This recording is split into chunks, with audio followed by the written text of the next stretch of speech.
Buenas tardes, amigos. Este es el programa Diálogo del Montoner. Bueno, una noticia en medio de las malas noticias que solemos recibir, junto a las buenas noticias que tiene el país. No hay que ser pesimista, no hay que acumular el pesimismo, pero algo es que sí nos toca directamente a nuestras posibilidades de desarrollo es la noticia que la República Democrática del Congo desplazó al Perú del segundo lugar como productor mundial de cobre. El Congo, por segundo año consecutivo, según esta información, ha desplazado al Perú.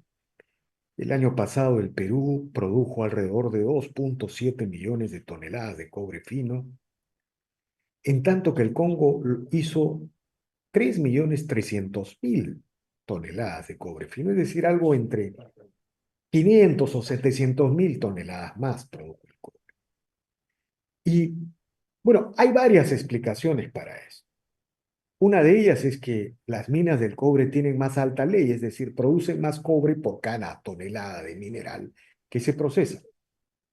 Pero si el Perú fuese un país que en la última década, como se dice, hubiese hecho su tarea, hubiese respetado el Estado de Derecho, hubiera materializado y concretado sus proyectos de inversión minera,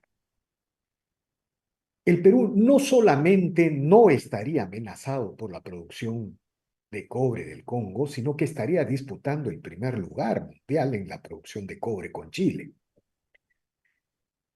Muy resumidamente, el cinturón del cobre del norte, es decir, estas minas que conforman Conga, El Galeno, La Granja, Michiquillay, entre otros, podrían producir entre 1 millón y 1,5 millones de toneladas más de cobre a la producción actual. Y estaríamos sobre los 4 millones. ¿Por qué hemos llegado a esta situación? ¿Por qué el Perú está perdiendo esta oportunidad, esta nueva oportunidad de cruzar el umbral del desarrollo? Bueno, el día de hoy hemos convocado al señor Víctor Gómez. Él es director de Gerenc, una escuela de posgrado especializada en gerencia minera, expresidente de la Sociedad Nacional de Minería y Petróleo y un reconocido actor del proceso minero en el Perú, y él ha tenido la gentileza de aceptar esta conversación. Buenas tardes, señor Gómez, gracias por el diálogo. Buenas tardes a ti, Víctor. Gracias por la oportunidad. No, gracias a usted. Bueno, el Congo nos ha desplazado. Sin embargo, el Congo no tiene más reservas probadas de cobre que el Perú.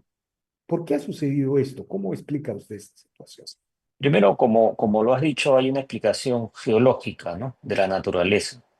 En el Congo hay contenidos metálicos de alta ley, arriba del 4% de cobre.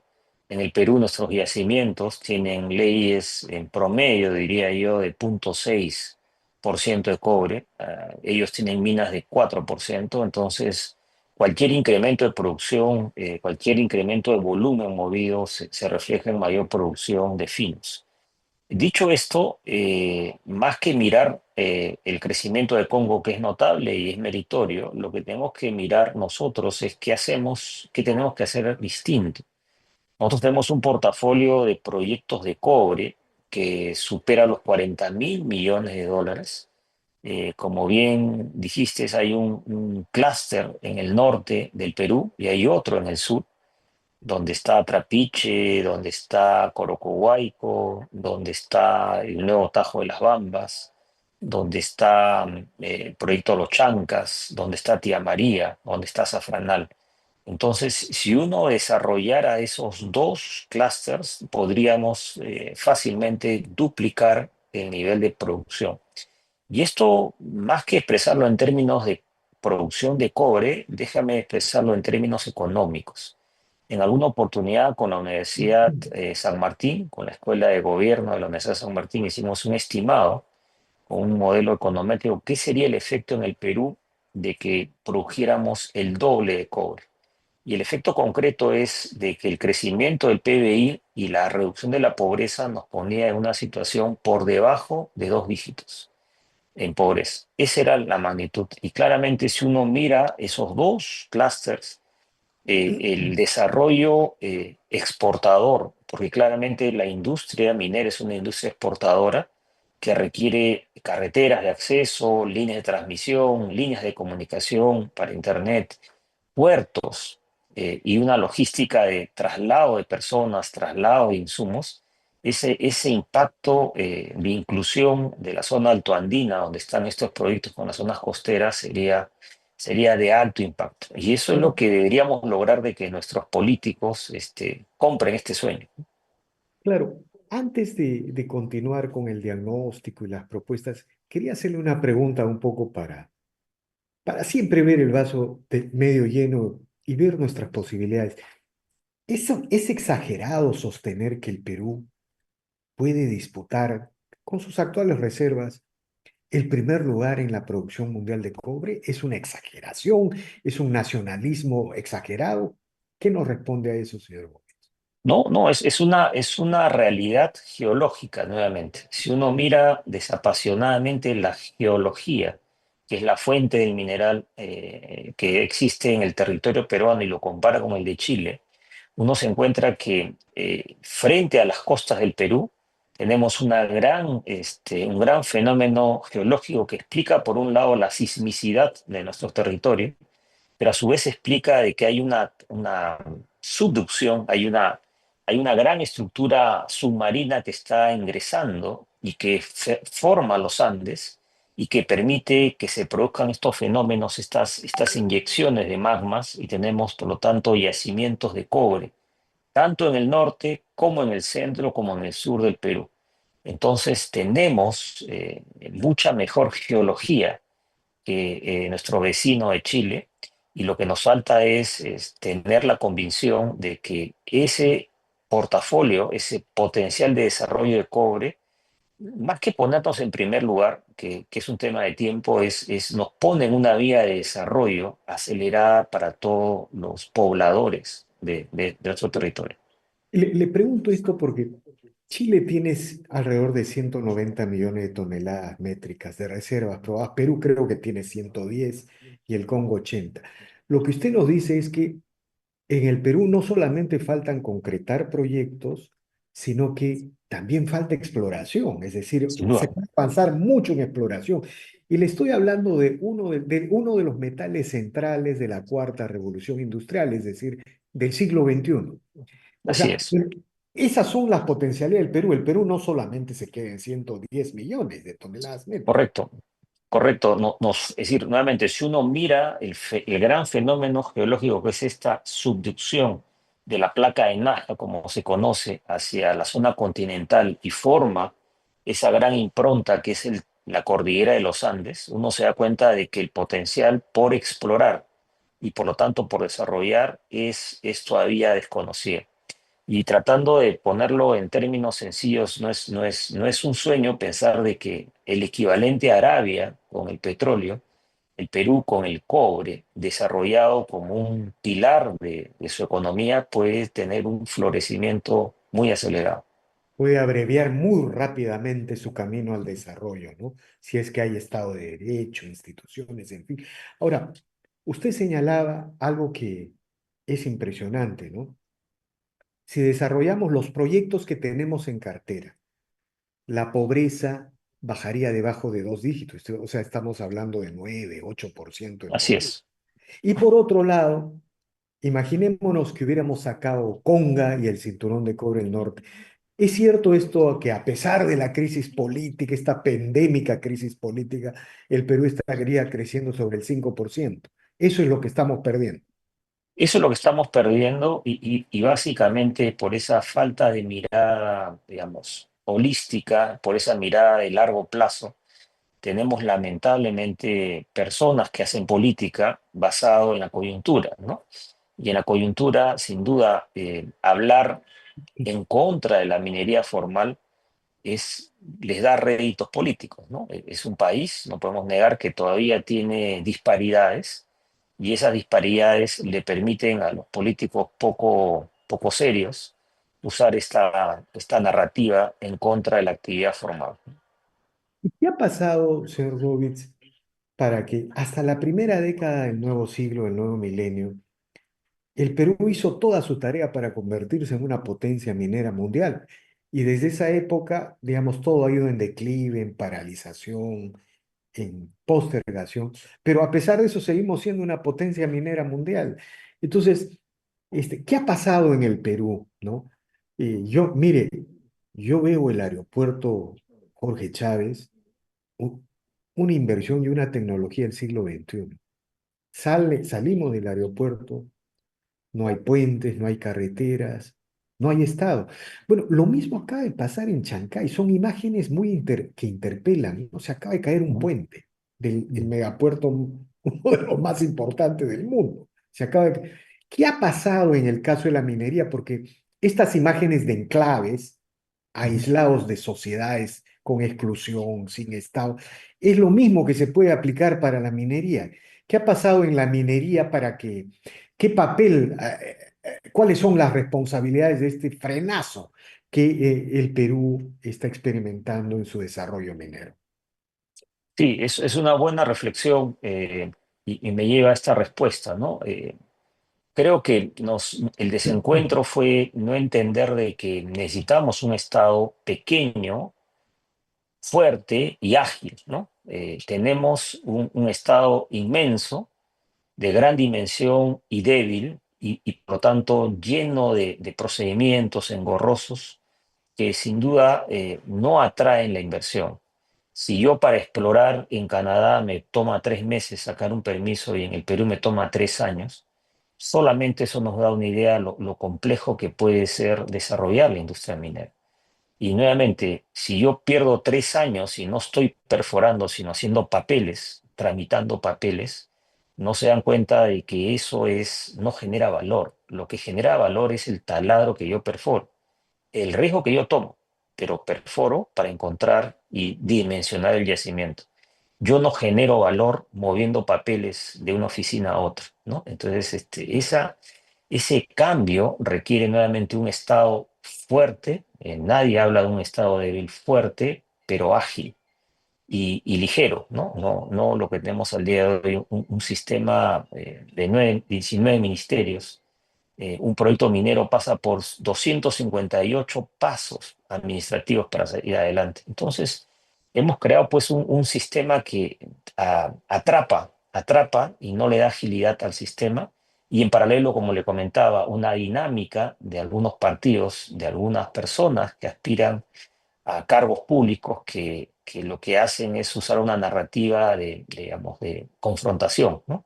Sin duda, el que trabaja en el sector minero tiene un buen ingreso, el que trabaja en el sector minero es un trabajo de alta productividad y claro, y esa narrativa contra el promedio o la zona más, la población más vulnerable, sí, pues es un contraste importante que lo usan ellos con su narrativa política, ¿no? ¿Y qué papel cumple? Usted ha hablado de narrativas, ¿no? ¿Qué papel cumplen estas narrativas en el frenazo de la minería, en esta situación? Que Yabeco es el último gran proyecto. Claro, hay ampliaciones, las minas modernas están salvando al Perú. Eso no es porque usted esté aquí, eso simplemente es lo que creemos Ujú. en el portal. Pero, ¿qué papel cumplen esto de las narrativas? ¿No? Mire, señor Govitz, cuando surgió esta narrativa de que la minería era una amenaza para los recursos hídricos, para el consumo humano y la agricultura, se paró Conga y Tía María. Pero no solamente eso, sino que en ese entonces habían 15 procedimientos, creo, para alcanzar un proyecto minero. Y esas narrativas llevaron a crear procedimientos, oficinas, aduanas, para contener a los malos de la película, que eran los mineros que amenazaban los recursos hídricos, ¿no? ¿Qué papel cumple esto de las narrativas, cree usted? Y si en el Perú hemos abandonado de alguna manera esta gran discusión de narrativas. Sin duda, tenemos que entender también que los signos de los tiempos actuales son mundos digitales, mundos donde la gente lee poco, cada vez menos documentos impresos, y por lo tanto el mundo digital es corto, ¿no? De mensajes cortos, y ahí es donde ha surgido con tremenda relevancia las narrativas, las ideas cortas, los eslogans, y en este caso no quizás como haciendo una reflexión y una autocrítica como sector minero, no nos adelantamos a esta narrativa, a esta nueva forma de transmitir información de manera sucinta y resumida. Pero por eso es que insisto lo que le decía al inicio, la gran narrativa debería ser el sueño no de ser el primero, no de pasar a Chile, sino la narrativa de usar la minería para poner la pobreza por debajo de un dígito. Eso es más inclusivo, más potente que hablar de producción, de minas. Y lo que estoy diciendo de que podemos derrotar a la pobreza con la minería no es una falacia, es un hecho concreto. Y debería ser parte de la narrativa que enfrente a esta narrativa que es falsa, que es una falacia de que hay una contraposición entre la minería y el uso del agua. Ahora, finalmente quería preguntarle esto, señor Bovitz, junto a estos temas de la ausencia de un Estado moderno, eficiente, junto a este tema de las narrativas también, ha surgido una nueva amenaza para la minería moderna, la minería ilegal, ¿no? Y, digamos, y de alguna manera esto cabalga sobre estas narrativas también, porque la narrativa nos dice que la gran minería, la gran empresa o el gran capital extranjero es el enemigo de los recursos naturales, del desarrollo de los pueblos, se lleva los recursos, todo eso es la narrativa.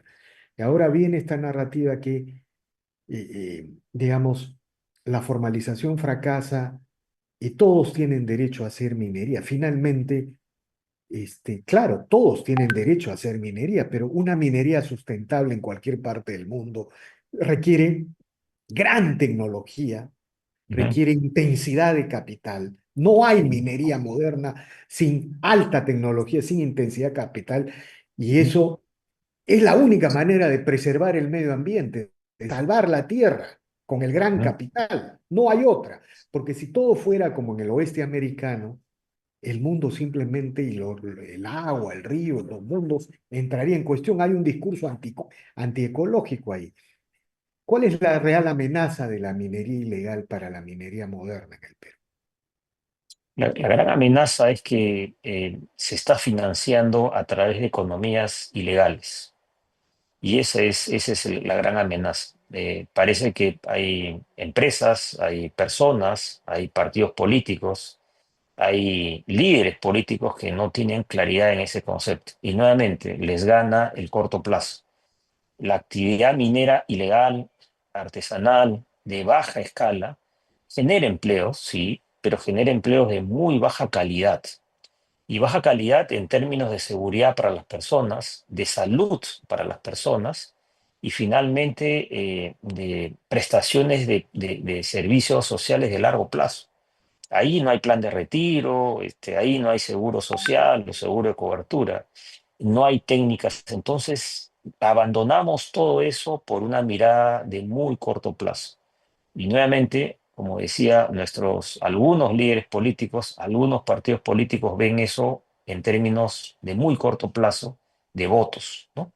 Es una población potente, importante, y como se dice, no importa que el trabajo no dure, pero tiene trabajo, ¿no? Y entonces esa es una aspiración poco seria, es una aspiración incompleta y una aspiración que no guarda relación con lo que hemos conversado al inicio. El Perú debería mirar largo, el Perú debería ser ambicioso en su mirada y el Perú con la minería, en este caso de cobre, tendría capacidad de generar empleos de calidad y empleo de calidad en todos esos atributos que he mencionado.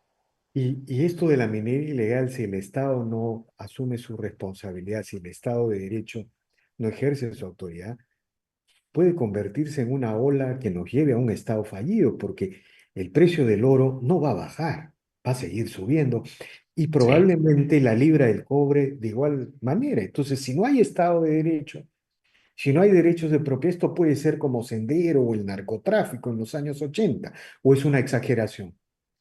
Sin duda, lo que está pasando ya, Víctor, es que hay territorios de alguna manera liberados. No todo el país, pero fracciones del territorio en la cual estas actividades ilegales se han instalado y no penetra el Estado de Derecho. Ahí no ingresa la policía, ahí no ingresa el fiscal, el juez, y finalmente toman ventaja de que hay una población muy vulnerable que ante falta de empleo de calidad está dispuesta a perder la vida, está dispuesta a arriesgar la vida en estas actividades precarias a las cuales acceden. De acuerdo, señor Govis, le agradezco infinitamente por estas declaraciones y bueno, seguiremos conversando como siempre lo hacemos. Le agradezco mucho. Muchas gracias por la oportunidad, nuevamente. No, gracias a usted. Bien, amigos, esta ha sido una nueva edición de Diálogos del Montonero. Regresamos en la siguiente edición. Gracias.